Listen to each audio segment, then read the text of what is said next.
Hey, what's going on, guys? My name is Jake from TodaysiPhone.com, and here's your TIP Daily for September 27th, 2012. Okay, first, really quick in application news, the Netflix iOS application has been updated for iOS 6 and the iPhone 5.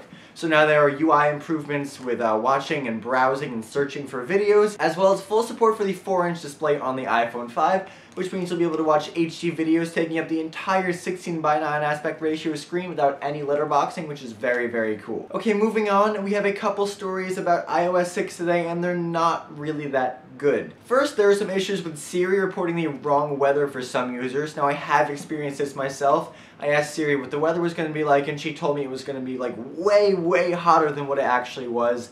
Apparently, she's confusing like places in New York with places in Texas and stuff. So definitely, if you're checking the weather, you might want to double check with a different application. It's too bad the Siri is experiencing weather issues because Apple really put so much effort into improving Siri with iOS 6, so hopefully they get on this really quickly and update it and fix the issue.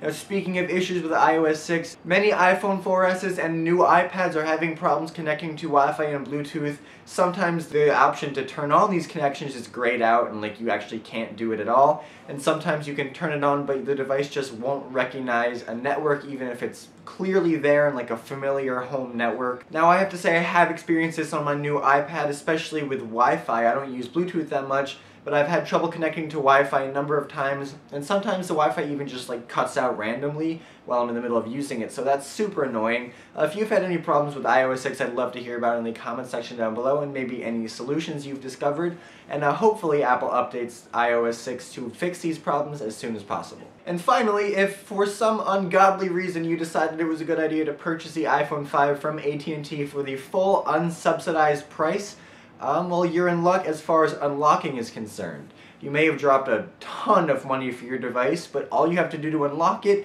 is plug your iPhone into iTunes and click Restore. Once your iPhone is restored through iTunes, you will get a message confirming that the phone has been unlocked, which means you can, throw a T-Mobile SIM card in there and use it on T-Mobile in the US. So that's definitely a plus.